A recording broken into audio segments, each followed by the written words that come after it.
વડે મર્દન કરું છું ને શબ્દ કાગળ પર ઘસી ચંદન કરું છું. હૃદયના ચમનનું સુમન ચડાવી હૃદયના ચમનનું સુમન ચડાવી ગીતા ગાયક પ્રભુ શ્રી કૃષ્ણને વંદન કરું છું.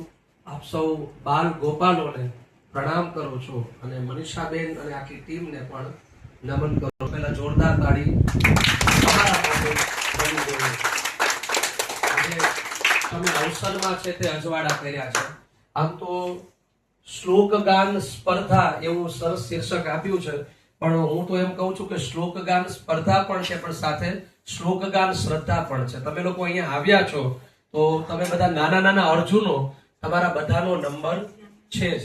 એટલે આ આટલું મોટું કામ, પહેલા તો આજે વિચાર આવું જ્ઞાન મંજરી સંસ્થાને જ વિચાર આવી શકે તો ચિંતનબેન અને ચિંતનબેન દ્વારા જ્યારે આખું આ જે કાર્યરત થયું છે તો એમના વિચારને સલામ. આપણે અત્યારે જે એનઈપી નેશનલ એજ્યુકેશન પોલિસી અને એની અંદર પણ આઈકેએસ એટલે ઇન્ડિયન નોલેજ સિસ્ટમ, આ ઇન્ડિયન નોલેજ સિસ્ટમ એટલે કે ભારતીય જ્ઞાન પ્રણાલી, કે આપણા જે બાળકો છે તો ભારતીય જ્ઞાન પ્રણાલી સાથે વાકેફ થાય.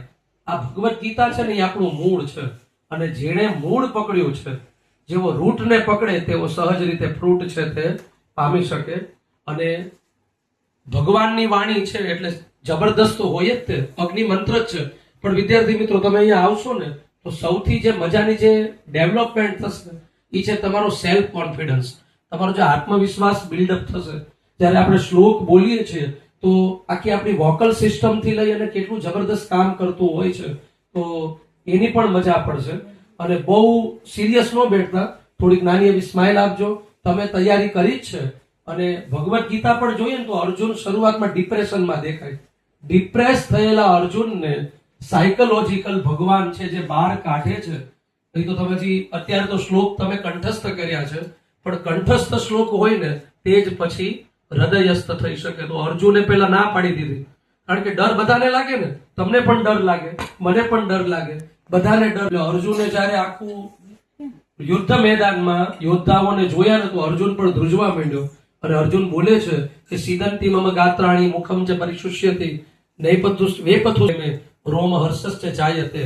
હું યુદ્ધ નહીં કરું, કારણ કે હાથ ધ્રુજવા માંડ્યા, મોઢામાં શોષ પડવા માંડ્યો, ગાંડીવ હાથમાંથી પડવા માંડ્યો. પણ પછી ભગવાન જે વાણી શરૂ કરે છે, ભગવાનની વાણી એટલે કે અગ્નિ મંત્ર, અને ભગવાન પ્રહસન નિવ ભારત હસતા હસતા કહે છે ક્લૈબ્યમ માસ્મગમ Parth નૈતત્વયુપપદ્યતે ક્ષુદ્રબલ્યમ ત્યક્તોતિષ્ઠ પરંતપ. Yield not unmanliness, this does not become you Arjun. Shaking of this faint-heartedness, stand up, O scorcher of enemies. એટલે કે હોમી દે તારી જાતને શ્રદ્ધાની અગ્નિમાં, તારા ભાગ્યરૂપી ગાંડી ઉપર પુરુષાર્થ રૂપી બાણને આરૂઢ કર અને લક્ષ્ય તરફ વહેતું મુક. પછી જો સફળતા તારા ચરણોની ધૂળ ચાટશે. તો વિષાદવાળા અર્જુનને પ્રસાદમાં લાવી દીધો.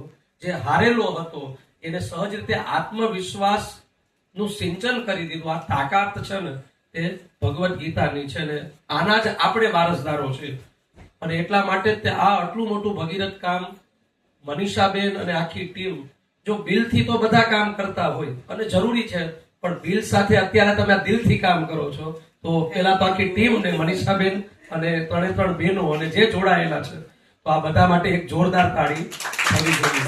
જો બધું જ હોય પણ પાથ ફાઇન્ડર એટલે યોજક વ્યક્તિત્વ મળવો ને તે બહુ અઘરો છે. તો હિંમતથી, પ્રસાદથી અને આત્મવિશ્વાસ પૂર્વક, અને આ સ્પર્ધા નથી, આમ તો બધાના નંબર છે જ તે, પણ આ શ્રદ્ધા છે.